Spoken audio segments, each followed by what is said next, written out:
무당이 될지도 모르는 팔자에 소름 끼치는 실화괴담. 여름이 다 저물어 가는 가을에 있었던 일이야. 밖에서 놀다가 저녁에 집으로 들어왔더니 엄마 친구분이 우리 집에 오셔서 아들 이야기를 하고 계시더라. 따로 사는 아들이 말도 안 듣고 행동도 이상하다면서 속상해 죽겠다고 하소연을 하고 있었어.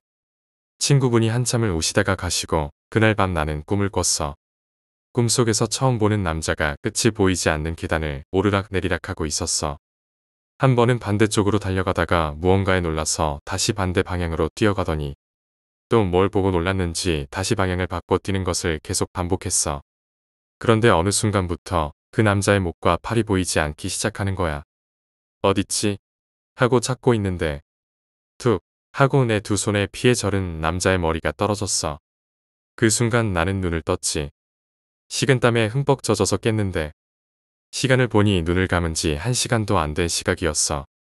창밖에서는 찬 바람이 휘몰아치는 소리가 들리고 잠이 오지 않아서 거실로 나왔어. 식탁 의자에 앉아 있는데 거실 한 구석에 어스름하게 파란빛이 스며들더라. 그곳에 하얀 원피스를 입은 젊은 여자가 서 있었어. 긴 생머리의 얼굴은 아무 표정도 없었고 가까이 다가가서 보니 팔이 한쪽이 없었지. 게다가 머리가 깨져 피를 뒤집어 쓴 물꼬리였어. 나는 그 여자의 바로 앞에 다가가서 말없이 물끄러미 바라보다가 입을 열었어. 언니, 억울한 거지? 여자는 아무 말 없이 고개를 끄덕였어. 끄덕일 때마다 머리에서 피가 바닥으로 떨어져서 번지더라. 그러더니 입을 벙긋벙긋하면서 억울해, 억울해 하고 계속 말했어. 입에서도 피가 한 움큼씩 쏟아져 나오면서 말이야. 그렇게 억울해하면서 한 맺힌 소리를 계속 내뱉더라고. 얼마나 서 있었을까?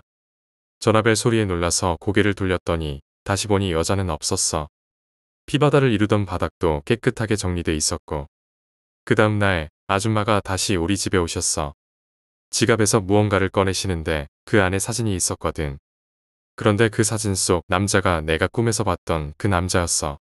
게다가 그 사진 속 남자 옆에는 어젯밤에 내가 봤던 그 여자 귀신이 남자를 노려보고 있었어. 그날 밤 엄마랑 나갈 일이 있어서 택시를 잡으려는데 아줌마가 지나가시다가 우리를 태워다 주신다고 하셨어. 가던 중 아줌마가 아들네 집에 들러서 뭐 좀 가져다 주려고 했는데 잊어버린 거야. 그래서 중간에 차를 세우고 공중전화로 전화를 하셨는데 아들이 전화를 안 받더라고.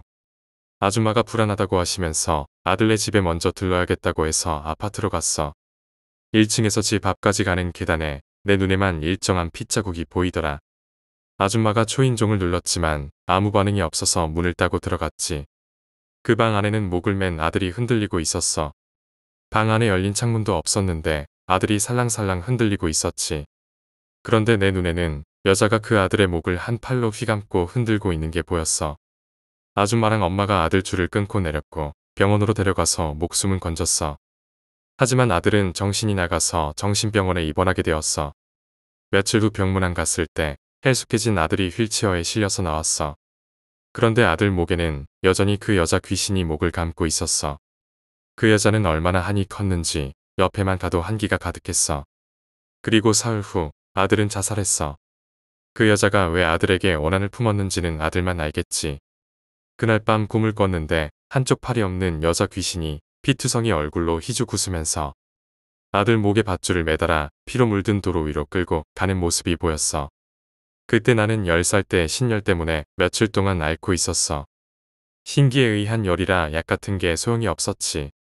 그래서 알고 지내던 무당 아주머니가 나를 데리고 경상도의 어느 지방으로 데려가셨어. 거기서 아주머니가 아는 스님이 계신 절에서 며칠 묵게 되었지. 셋째 날 새벽, 누군가가 나를 부르는 소리에 눈을 떴어. 아직 어스름한 새벽이었고 파란 달빛이 절 마당을 비추고 있었어. 멀리서 어린아이의 홀령이 서 있었는데 옷을 입지 않은 알몸에 2~3살 정도 되는 아이였어. 그 아이가 나를 스르륵 끌고 가더니 스님과 무당 아주머니가 대화를 나누고 있는 방 옆을 지나갔어. 나는 아줌마, 아줌마 하며 불렀지만 아주머니는 들리지 않는 것 같았어. 아이 홀령이 계속해서 나를 끌고 가길래 나는 맨발로 따라 나섰어. 아이 뒤를 보니 길게 늘어진 꼬리가 보이더라. 절 문을 열고 나가니 계곡이 있었어. 절벽 끝에 서 있던 나는 그 순간 낭떠러지 앞에 있다는 걸 알았어. 그때 누군가가 가지마 하며 외쳤지. 눈앞에는 수십 마리의 동물 홀령들이 나를 노려보고 있었어. 그제서야 정신을 차리고 절로 다시 뛰어 돌아가려 했어. 계단을 오르다 큰 나무 뒤에 숨었는데 어디선가 아기 울음소리가 들려왔어. 아주 절박한 목소리로 말이야. 아기 울음소리를 따라가다 보니 다시 절벽 근처로 가 있었어. 그곳에서 나는 바닥에 쓰러진 젊은 남녀와 그들을 둘러싼 동물 홀령들을 보았어. 아기 홀령은 떨면서도 그 남녀를 지키려는 듯 울고 있었지. 나는 속으로 소리쳤어. 차라리 날 잡아가. 그 사람들은 놔두고. 그러자 동물 홀령들이 나를 노려보더니 서서히 다가오기 시작했어. 멀리서 무당 아주머니와 스님들이 달려오면서 호통을 치자 동물 홀령들은 흩어졌어. 아주머니가 나를 부축해 주셨고 그때부터 나는 며칠 동안 잠만 잤다고 해. 나중에 아주머니께서 말씀해 주셨는데 그 젊은 부부는 그 아기 홀령이 부모를 지키려고 계속 울어대던 거라고 하셨어. 그 부부가 애를 잃고 나서 슬픔을 놓지 못해 아기의 홀령이 떠돌고 있었던 거지. 그 일이 끝나고 사촌 언니가 놀러 왔을 때도 기이한 일이 있었어.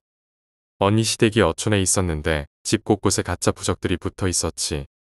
집 주변엔 잡귀들이 있었지만 크게 문제가 될 만큼은 아니었어. 밤이 되고 언니 방에 갔더니 언니 발끝에 여자 귀신이 서 있었어. 그 귀신은 눈에서 파란 섬광을 내며 언니 부부를 노려보고 있었지. 나와 대화는 하지 않고 계속 언니 부부만 바라보고 있었어. 집 밖으로 나와서 살펴보니 집안은 흉가의 기운이 감돌고 있었어. 안방 옆에 있는 화장실 문이 열려 있었고 그 안에 욕조에는 검은 관이 놓여 있었지. 그곳에서 백발의 앙상한 할머니가 관을 열심히 닦고 있었어. 우리 사위 누울 자리라는 말이 들렸지. 할머니 귀신은 나를 보며 방해하지 말라고 하더니 사라졌어. 그리고 아까 한 개였던 관이 2개로 늘어났더라. 그날 밤에 무언가 질질 끌고 가는 소리가 들렸어. 거실에 나가보니 아까 그 할머니 귀신과 여자 귀신이 관을 질질 끌며 나가고 있었어. 다음날 아침에 언니와 형부가 외출하겠다고 했을 때 나는 가지 말라고 말했지만 언니는 약속이 있다며 가겠다고 했지. 그리고 그날 밤 언니와 형부는 교통사고로 사망했어. 언니만 사고 직전에 차에서 내렸고 형부만 사망한 거야. 며칠 후 장례식 때 그 귀신들이 집 앞에서 언니를 지켜보고 있었지. 결국 며칠 후에 언니는 집에서 자살하고 말았어. 그들이 왜 그렇게 언니를 원망했는지 지금까지도 알 수가 없어. 어릴 적에 물놀이를 자주 가곤 했어. 강 근처에 친척들이 많이 살았기 때문에 강가에서 놀다가 강을 따라 한참 걸어가면 폐허가 된 학교가 있었어. 동네 애들이랑 재밌게 놀다가 저녁이 되면 집에 돌아오곤 했지. 어느 날 옆집에 사는 고등학생 오빠가 저녁에 집에 들어오더니 젊은 일행들이 물놀이를 왔다고 다음 날 같이 놀자고 했어. 오빠가 추천한 장소에 그 일행들이 텐트를 치고 있었다고 했거든. 다음 날이 되었지만 오빠는 새벽 2시가 되도록 돌아오지 않았어. 동네 사람들이 다 깨서 오빠를 찾으러 다녔고 나도 그들 틈에 끼어서 함께 찾았지. 그러다가 어느 순간 혼자 남은 걸 깨달았어. 강 근처 다리 위에서 강물을 내려다보는데 강 위에 4개의 사람 머리가 둥둥 떠다니고 있는 거야. 가까이 가서 보려고 강가로 내려갔는데 그 머리들은 아주 새파랗게 질려 있었고 왼쪽 손을 동시에 올리며 마치 강으로 들어오라는 듯 손짓을 하고 있었지. 나는 물귀신에게 홀리지 않으려고 무작정 도망쳤어. 뛰다 보니 폐교 근처에 도착했지. 그 안에서 비명 지르는 소리가 들렸고 옆집 오빠의 목소리도 섞여 들렸어. 나는 오빠 이름을 부르며 폐교로 들어갔어. 그때 오빠가 헬쑥해진 얼굴로 폐교 입구에서 나왔어. 그는 나를 보자마자 너 여기까지 어떻게 왔냐고 물으면서 저 안에서 사람들이 재밌게 논다면 나도 함께 놀자고 했어. 나는 그럴 기분이 아니었지만 오빠가 자꾸 안에 있는 사람들의 이름을 부르더라. 결국 오빠는 다시 폐교 안으로 들어가려 했고 나도 할 수 없이 따라 들어갔어. 그 안에서 사람들을 불렀지만 아무도 대답하지 않았어. 그러자 나는 오빠에게 소리쳤어. 오빠, 빨리 뛰어. 오빠는 영문을 모르고 뛰기 시작했고 나도 뒤따라 뛰었어. 우리가 폐교 문을 나서자마자 물귀신들이 물에 젖은 채로 우리 뒤를 기어서 따라오는 게 보였어. 그들은 입에서 물을 쏟아내며 우리를 쫓아왔지. 날이 밝자 오빠가 안내했던 그 일행들을 찾아갔지만 그들은 흔적도 없었어. 내가 귀신들을 본 모습에 대해 설명하자 오빠는 그들이 자기가 안내한 사람들이 맞다고 했어. 하지만 그건 귀신들에게 홀렸던 거였어. 마을 이장님께 물어보니 그 강가에서 물놀이하다가 죽은 젊은이들이 있었다고 하셨어. 그 젊은이들이 몇 년 주기로 모습을 보인다는 소문이 있었고 올해도 그들이 나타났던 거였지. 그 후로 나는 물놀이 근처에는 가지 않게 됐어. 그 일 이후로 물귀신 이야기는 내게 단순한 전설이 아니었지. 그들은 실제로 존재했고 그날 밤 그들이 나를 쫓아왔던 그 느낌은 아직도 생생해. 한 번은 엄마 친구분께 딸 이야기를 들었어. 그 딸은 남자에게 버림받은 충격으로 반 미쳐 있었고 목류병 증세도 있었지. 엄마랑 친구분은 가끔 만나서 얘기하곤 하셨는데 그분이 딸을 요양시키려고 공기 좋은 곳으로 이사를 갔대. 시내에서 그리 멀지 않은 전원주택이었고 한번 놀러 오라고 하셨어. 그래서 엄마, 친구분들, 나 이렇게 해서 그 집에 놀러 갔어. 집은 참 예뻤고 텃밭도 있었지. 아줌마는 딸이 상태가 많이 좋아졌다며 기분이 좋아 보였어. 혼자서 병원도 다니고 한다며 아주 자랑스러워하셨지. 그러다 대문이 열리고 딸이 집에 들어왔어. 20대 초반에 예쁘게 생긴 딸이었는데 눈가에 한기가 느껴졌어. 산책을 다녀왔다며 어른들에게 인사를 하고 방으로 들어갔지. 그때 뭔가 이상한 기운이 느껴졌어. 딸 머리 위에 희뿌연 기운이 뭉쳐있는 게 보였거든. 그게 너무 불길해서 나는 그 집에서 하루 묵기로 했어. 다들 돌아가고 나만 남았는데 잠을 자려던 밤 갑자기 소나기가 쏟아졌어. 날씨가 맑다가도 먹구름이 몰려와 후드득 비가 내리더라. 밤이 깊어지자 나는 딸이 있는 방에서 속삭이는 소리를 들었어. 문을 열고 나가보니 딸 방 문이 열려 있었지. 안을 들여다보니 방 안에는 아무도 없었어. 그 소리는 1층에서 들려오고 있었어. 1층 계단 중간쯤 내려갔을 때 더는 내려가고 싶지 않았어. 그곳에서 서서 보니 꺼진 TV 앞에 딸이 앉아 있었지. 꺼진 TV 화면을 바라보며 고개를 까딱까딱 하는데 TV 화면에는 딸이 아닌 머리를 짧게 자른 젊은 여자의 얼굴이 비치고 있었어. 그 귀신은 딸을 노려보고 있었고 딸은 TV에 맞춰 고개를 까딱하고 있었어. 몇 분 뒤 딸은 벌떡 일어나서 웃으며 방으로 달려갔어. 그리고 문을 쾅 닫았지. 나는 계단에 서서 멍하니 딸의 방을 보다가 고개를 돌렸어.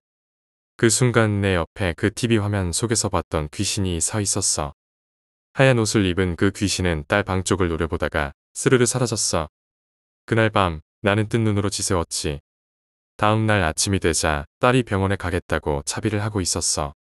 느낌이 너무 좋지 않았어. 그래서 아줌마께 딸이 어디 병원에 가냐고 물었더니 영병원이라고 하셨어. 딸이 나가는 걸 보며 나는 따라가야겠다는 생각이 들었어. 그래서 몰래 딸을 뒤따랐어. 딸은 병원 반대 방향의 산길로 들어갔어. 등산객들이 주로 이용하는 길이었지. 한참을 걷다가 이번에는 비포장길로 들어가더라. 길은 진흙탕이었는데 딸은 아무것도 느끼지 못하는 듯이 계속 걸었어. 그렇게 한참을 들어가다 보니 커다란 철문이 나왔어. 출입금지 푯말이 붙어 있었고 아주 오래된 병원 건물터였어. 딸은 그 철문을 밀고 들어갔어. 나도 따라 들어가니 병원은 완전히 폐허가 되어 있었어. 주위는 숲으로 우거져 있었고 창문은 깨져 있었지. 딸은 어디론가 사라졌고 나는 병원 안으로 들어섰어. 병원 1층에 휠체어가 하나 있었는데 그 휠체어에 딸이 앉아 있었어. 목에 밧줄을 걸고 있던 남자 귀신과 어젯밤에 TV에서 봤던 짧은 머리의 여자 귀신이 서 있었어. 그 귀신들은 딸을 바라보고 있었지. 안개는 점점 짙어졌고 귀신들이 하나둘 나타나기 시작했어. 나는 조용히 뒤로 물러나서 철문을 열고 나왔어. 병원 길을 빠져나와 숨을 돌리는데 딸이 뒤따라 나오지 않았어. 그 후 며칠이 지나고 나서야 알았어. 딸은 병원 근처 나무에 목을 매달고 자살했더라고. 그녀의 마지막 가는 길을 내가 본 건 바로 그날이었지. 12살 때 10월 마지막 주에 있었던 일이야. 일요일 오전에 친척 결혼식이 있어서 부산에 있는 친척들과 함께 올라갔지. 잔치를 치르고 하루 더 묵고 내려가기로 했는데 사촌 언니가 일이 있어서 먼저 내려가야 한다고 했어. 언니 혼자 보내면 안 된다는 생각이 들어서 내가 따라가겠다고 했지. 처음에는 언니가 그냥 남아있으라고 했지만 나는 혼자 보내면 안 된다고 고집을 부렸어. 결국 어른들도 나를 데려가라고 하셔서 같이 가게 되었지. 저녁에 고속도로를 타고 한참을 달리다 보니 나는 깜빡 잠이 들었어. 머릿속에서 누군가가 일어나 하고 외치는 순간 나는 눈을 떴어. 그런데 차 안에 언니가 없었어. 불이 꺼진 차 안에 나 혼자 덩그러니 있었지. 시계를 보니 자정 12시 20분이었어. 차에서 내리려고 하는데 뒷좌석에 앉아있는 처녀 귀신이 보였어. 하얀 소복을 입고 머리를 곱게 따은 모습이었는데 눈동자가 없었지. 나는 그 귀신에게 물었어. 언니 보지 못했어? 귀신은 아무 말도 하지 않고 손으로 한 방향을 가리켰어. 그곳을 보니 언덕 아래에 작은 마을이 있었어. 나는 귀신에게 같이 가달라고 부탁했지만 귀신은 고개를 저으며 사라졌어. 나는 언덕 아래로 내려가면서 한기가 느껴졌어. 마을 입구에 도착하자 멀리서 언니가 어떤 남자와 여자와 함께 서 있는 모습이 보였어. 나는 뛰어가서 언니 손을 잡고 아무 말도 하지 말고 무조건 뛰자고 했어. 언니는 이상하다고 생각했는지 묻지도 않고 나와 함께 뛰기 시작했어. 차에 도착해서 시동을 걸고 달리면서 언니는 왜 그러냐고 물었어. 나는 말을 꺼냈지. 언니, 그 마을은 마을이 아니야. 거기 사람들, 그들은 생매장당한 귀신들이야. 아까 언니가 있던 사람들은 사람이 아니고 귀신이었어. 언니는 충격을 받았는지 아무 말도 하지 못했어. 차는 계속 같은 곳을 빙빙 돌고 있었어. 언니가 길을 잘못 들었는지 모르겠다고 말했지만 주위를 둘러보니 분명히 같은 자리를 반복해서 돌고 있는 거였지. 백미러를 보니 아까 그 귀신이 손에 낫을 들고 우리 차를 쫓아오고 있었어. 다 죽여버린다는 말이 계속 들렸지. 그때 멀리서 휴게소 불빛이 보였어. 휴게소에 차를 세우고 언니는 어리 빠진 듯했어. 그런데도 여전히 귀신의 기운이 남아있었어. 언니 손을 보니 낡은 천에 핏자국이 묻은 고름 한쪽을 쥐고 있었어. 귀신이 줬던 거였지. 나는 그 고름을 창밖으로 던져버리고 다시 차를 타고 도로를 달리기 시작했어. 하지만 그때도 차는 계속 같은 곳을 돌고 있었고 언니는 이제 미칠 것 같다고 했어. 그때 아까 뒷좌석에 있던 처녀 귀신이 나타나더니 한쪽 방향을 가리켰어. 그 방향으로 차를 돌리자 안개처럼 보였던 것들이 사라지더라. 마침내 우리는 진짜 휴게소에 도착했고 언니는 그제야 정신을 차렸어. 귀신이 우리를 홀리려고 했던 거였지. 그날 이후로 언니는 절대 밤에 고속도로를 달리지 않아. 그 일이 있은 후로 귀신을 믿지 않던 언니가 완전히 변했어. 그날도 아주 후덥지근한 날씨였어. 해가 저물어 갈 때 사촌 언니가 갑자기 연락도 없이 나를 찾아왔어. 언니의 선배에게 무슨 일이 생겼다며 내 도움이 필요하다고 했지. 언니는 그 고속도로 사건 이후로 귀신의 존재를 믿기 시작했고 그날 찾아온 것도 심상치 않아 보였어. 엄마에게 말하고 언니 차를 타고 출발했어. 가는 동안 언니는 아무 말도 하지 않았고 나도 묻지 않았어. 언니가 가는 대로 조용히 따라갔지. 도시를 빠져나가서 시외로 나가니 작은 동네가 나왔어. 거기서 좀 더 가니 작은 아담한 집이 보였어. 이미 깜깜한 밤이었고 그 집 앞에 차를 세우고 내렸어. 언니가 내 옆에 와서 무슨 일이 있는지 설명해 주려는 듯했지만 나는 말하지 않아도 알겠더라. 언니, 이 집 애가 없어졌네. 그리고 다른 집에도 같이 이 집 애랑 잡혀 있어. 이 말을 하자 언니는 놀란 눈으로 나를 쳐다봤어. 잡혀 있다고 말했을 때 언니는 입을 다물지 못했어. 집 안에 들어가니 이 집 아이의 부모와 다른 아이 부모 그리고 경찰과 동네 사람들이 모여 있었어. 언니와 이 집 부모님은 학교 선후배 사이였고 평소에도 친하게 지내던 사이였지. 아이들이 어제 오전에 나가서 돌아오지 않아 찾고 있었는데 결국 찾지 못해 언니가 나를 데리고 온 거였어. 그때 동네 사람이 뛰어들어와 자기 민박집에 묵고 있던 남자 셋이 보이지 않는다고 말했어. 사람들은 웅성웅성하기 시작했고 내 눈에는 대문 밖에 개 한 마리가 보였어. 그 개는 꼬리를 치며 나를 따라오라는 신용을 했지. 나는 그 개를 따라 대문 밖으로 나갔어. 언덕 하나를 지나 산 중턱으로 가니 폐교가 하나 보였어. 그 개는 더 이상 가지 못하고 힘없이 짖다가 사라졌어. 나는 다시 돌아서 폐교로 향했지. 사람들에게는 아이들이 저기 있다는 확신이 있었어. 하지만 동네 사람들은 폐교를 보자마자 뒷걸음질 쳤어. 낮에도 너무 음산해서 얼씬도 하지 않는 곳이라고들 했지.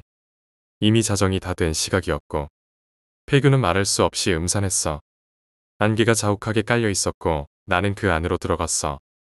폐교의 철문을 열고 들어서자마자 운동장 한쪽에 아이들 귀신이 줄지어 서서 나를 바라보고 있었어. 그들은 머리만 떠다니는 형상이었지. 안으로 들어가니 마루로 된 복도 끝에 몽둥이 셋이 둔하게 떠 있었어. 그 몽둥이들은 말없이 나를 보고 있었지. 그때 갑자기 쿵 하는 소리와 함께 복도로 무언가 떨어졌어. 사진이었어. 사진 속에는 인상이 날카로운 중년 여자가 찍혀 있었지. 나는 마지막 교실로 들어갔어. 거기에는 파랗게 질린 두 아이가 있었어. 정신이 나간 듯 헛소리만 하더라. 복도로 나와 문 쪽으로 달리는데 쿵쿵 하는 소리가 우리 뒤에서 나고 있었어. 복도에는 아무것도 없었지만 뭔가가 쫓아오는 느낌이었지. 교문을 나서기 전에 나는 첫 번째 교실에 들어가 개 홀령을 발견했어. 그 개는 몸을 웅크리고 오들오들 떨고 있었지. 안으로 들어가 보니 그 개의 시체가 피를 토한 채 놓여 있었어. 그 순간 사진 속의 여자 귀신이 내 앞에 나타났어. 그녀는 나를 노려보며 입을 오물오물했어. 그 모습은 너무나 섬뜩했지. 귀신은 나를 잠시 노려보다가 말없이 사라졌어. 그 후로도 폐교에 남은 청년 셋을 찾으려 했지만 결국 그들을 찾지 못했어. 그 사건 이후로 사람들은 청년 셋을 찾지 못한 채로 폐교를 떠났어. 마을 사람들은 그 폐교에 다시는 얼씬도 하지 않았고 그 일은 자연스럽게 잊혀져 갔지. 몇 달이 지나고 나서 여름방학이 거의 끝나갈 무렵이었어. 옆집 대학생 언니가 친구들과 놀러 갔다가 돌아오지 않는 일이 생겼어. 언니가 떠난 이틀 후 밤에 동네 슈퍼에 갔다가 집으로 돌아오던 길에 멀리서 초췌한 모습에 언니가 집으로 들어가는 걸 봤어. 언니가 돌아왔구나 하고 생각했지. 하지만 다음 날 아침 그 집을 지나갔는데 문이 잠겨 있었어. 그 이후로도 며칠 동안 밤에만 언니가 집에 들어가는 걸 봤어. 하루 이틀이 아니고 3, 4일이 지나도 오직 밤에만 들어오는 모습이 이상했어. 그러다 다섯 번째 날 밤 나는 언니 집 앞에서 기다렸어. 언니가 늘 들어오던 시간에 맞춰 기다리는데 언니가 나타났어. 하지만 그때 나는 너무나 놀라운 광경을 목격했지. 언니의 상반신만 둥둥 떠서 집으로 들어가는 거야. 하반신은 보이지 않고 언니는 마치 허공을 걷는 듯이 스르르 집으로 들어가더라. 죽은 홀령이라면 내가 알 수 있었을 텐데 언니는 죽은 게 아니었어. 생명이었지. 언니가 아직 죽지 않았지만 생과 사의 경계에 있는 상태였어. 그 끈이 점점 희미해지고 있었고 나는 언니가 위험하다는 걸 직감했어. 다음 날 밤 언니가 다시 나타났어. 이번에는 끈이 더 희미해졌고 언니는 더 이상 돌아올 수 없을 것 같았어. 언니를 부르려고 했지만 언니는 내 목소리를 듣지 못했어. 생명은 완전히 죽은 홀령이 아니라서 자각이 없었던 거지. 그리고 그날이 언니를 마지막으로 본 날이었어. 그 이후로는 언니의 모습도 그 끈도 보이지 않았지. 며칠 후 언니네 부모님을 마주쳤는데 부모님은 딸이 사고로 실종되었다고 하셨어. 딸 시신을 찾지 못한 채로 시신만 찾고 싶다며 눈물을 흘리셨지. 그때 나는 무언가 이상하다고 느꼈어. 언니 부모님도 그 후에 차를 몰고 가다가 교통사고로 돌아가셨다는 소식을 들었어. 언니가 생명으로 나타났을 때 내가 조금만 더 일찍 갈아차렸더라면 언니는 어쩌면 살았을지도 몰라. 그 후로 나는 이 일을 자꾸만 떠올렸어. 그 집을 떠난 후에도 그 일은 내 머릿속에서 떠나지 않았어. 언니의 시신은 끝내 찾지 못했고 그 일은 미제로 남았지. 그 후로 시간이 지나고 10살 때 절에서 며칠을 묵고 있었던 일이 떠올라. 그때는 등산복을 입은 젊은 남녀 일행이 절에 잠시 쉬러 왔었지. 스님이 그들에게 어디로 가냐고 물었더니 그들은 어느 산으로 간다고 했어. 스님은 그 산이 험하고 길을 잃기 쉬우니 해가 떠 있을 때 지나가라고 신신당부했지. 그 일행은 웃으며 스님 걱정이 너무 과하다면서 갈 길을 떠났어. 하지만 스님의 표정은 여전히 불편해 보였지. 그날 밤 꿈을 꾸었어. 나는 깜깜한 숲 한가운데에 혼자 서 있었어. 갑자기 안개가 사방에서 몰려오더니 귀신 울음소리와 함께 나를 잡아먹으려는 듯한 느낌이 들었어. 그 순간 나는 도망치기 시작했지. 뒤에서 스산한 바람소리와 함께 여자 목소리가 들려왔어. 그 목소리는 살려달라는 단말마의 비명소리였어. 놀라서 멈춰서니 그 비명소리가 더욱 커졌고 나는 그 순간에 깨어났지. 그때 나는 낮에 봤던 그 일행이 갔던 등산로 입구에 서 있었어. 몸을 돌려 절로 돌아가려는데 누군가 호통을 치는 소리가 들렸어. 고개를 들어보니 한 노파가 나를 보며 호통을 치고 있었지. 내가 여기까지 데려왔으면 얼른 산으로 들어가서 사람들 어서 데리고 나와. 늦기 전에 얼른. 나는 누구냐고 묻고 싶었지만 입이 떨어지지 않았어. 노파는 말을 끝으로 사라졌고 나는 그 말을 듣고 맨발로 산을 오르기 시작했어. 걸어가면서 발바닥은 피투성이가 되었지만 나는 멈출 수 없었지. 한참을 걸어가니 짙은 안개가 자욱하게 깔린 숲속에서 낡은 오두막이 보였어. 오두막 문을 열었더니 낮에 봤던 그 일행이 안에 있었어. 그들은 나를 보고 놀라서 귀신이냐고 물었지. 나는 그들을 데리고 나가야 한다는 걸 느꼈어. 그들에게 지금 여기서 나가지 않으면 큰일 날지도 모른다고 말했어. 안개 속에서 무슨 소리가 들려도 절대 대답하지 말고 고개를 돌리지도 말라고 당부했지. 그들을 데리고 안개 속을 걸어가면서 주위에서 바람소리와 귀신 울음소리가 들려왔어. 그들에게는 아마 짐승 울음소리처럼 들렸겠지만 나는 그게 귀신들의 소리인 걸 알고 있었어. 한참을 걸어가니 눈앞에 검은 형상의 귀신이 길을 막고 서 있었어. 사람의 형체였지만 눈은 붉게 빛났고 귀신은 우리에게 말을 걸어왔어. 하지만 나는 노파의 말을 떠올리고 입을 다물었지. 그렇게 안개 속을 빠져나오자마자 그 일행은 정신이 나간 듯이 질주했어. 새벽이 밝아올 때쯤 절 입구에 도착했어. 그곳에는 스님들이 기다리고 있었어. 일행은 그 후로도 충격에서 벗어나지 못한 듯했어. 그들이 얘기한 바에 따르면 그들은 야간 산행을 하다가 길을 잃고 오두막에 들어갔지만 계속해서 오두막만 맴돌았다고 해. 아무리 걸어도 같은 자리에 머물러 있었던 거지. 그 일 이후로 그들은 저를 떠나면서도 한 남자는 내게 기이한 미소를 지으며 떠났어. 그 미소가 너무 섬뜩해서 나는 그때의 의미를 깨달았지. 그 남자는 이미 귀신에 씌어 있었던 거였어. 그 꿈속에서 노파가 말했던 하나를 못 구했네라는 말이 떠올랐어. 그 남자는 이미 터주 귀신에게 잡힌 거였어. 그 일은 내게 깊이 남았고 그 후로도 나는 귀신이 사람에게 씌는 모습을 더는 가볍게 넘길 수 없었지. 그 사건 이후로 나는 다시는 산속이나 폐가 같은 위험한 곳에 함부로 발을 들이지 않겠다고 결심했어. 그러다 중학교 1학년 때 여름방학이 시작되던 날 친구 한 명이 나를 불렀어.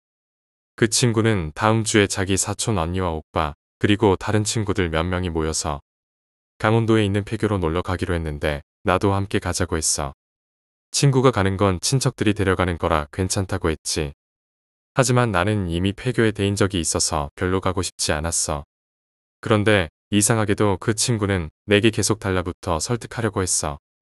나중에 알게 된 건 우리 반 친구 중 한 명이 내가 귀신을 볼 줄 안다고 그 친구에게 말했더라고. 그래서 친구는 내가 귀신을 볼 수 있다는 걸 알고 나를 데려가려고 했던 거였지. 난 결국 싫다고 했고 그 친구는 그냥 나와 함께 가지 않기로 했어. 집에 돌아와서 낮잠을 자는데 꿈을 꾸게 되었어. 꿈속에서 낡은 삼배옷을 입은 누군가가 양손에 쟁반을 들고 서 있었어. 쟁반 위에는 뭔가가 있었지. 멀리서 보였던 그 형체가 갑자기 내 눈앞으로 확 다가왔어. 눈앞에 있던 그 쟁반에는 사람이 머리가 놓여 있었고 그 머리는 날 쳐다보며 무섭게 노려보고 있었어.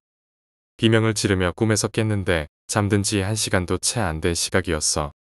그 머리는 내가 함께 가자고 했던 친구의 얼굴이었어. 다음 날 그 친구와 귀신 본다는 이야기를 했던 주연이가 나를 찾아왔어. 둘 다 나더러 함께 가자고 다시 권유했어. 주연이도 같이 가기로 했다고 했지. 나는 그 친구의 꿈을 꿨던 게 너무 불길했기 때문에 어쩔 수 없이 그들을 따라가기로 결심했어. 며칠 뒤 우리는 사촌 언니와 오빠가 차를 몰고 온 차를 타고 강원도로 출발했어. 우리가 도착한 곳은 외진 시골 마을이었고 친구의 친척들이 여행을 떠나며 집을 우리에게 맡겼어. 우리는 원래 계획했던 폐교로 내일 가기로 했지만 친구들은 계획을 앞당겨 오늘 밤에 가자고 했어. 나는 싫다고 했지만 그들은 폐교로 가버렸고 나와 주연이 다른 친구 하나는 남아서 기다렸지. 다음 날 아침이 되었는데도 그들이 돌아오지 않았어. 점심이 지나고 해가 저물도록 그들은 돌아오지 않았어. 나는 점점 불안해졌고 무언가 일이 생겼다는 느낌이 들었어. 그 느낌을 떨칠 수 없어서 결국 나는 남은 친구들에게 경찰에 신고하라고 했어. 나는 무작정 폐교로 향했지. 어디 있는지도 모르고 길 안내도 없었지만 그때는 무언가 나를 그곳으로 이끌고 있었어. 폐교에 도착하니 그곳은 마치 금방이라도 무너질 것처럼 낡아 있었어. 차는 그대로 주차돼 있었지만 사람은 없었어. 교문을 지나 복도로 들어서니 계단과 교실들이 보였어. 위층에서 흐느끼는 소리가 들리기 시작했어. 하지만 나는 그곳에서 멈추지 않고 학교 뒤쪽으로 나갔지.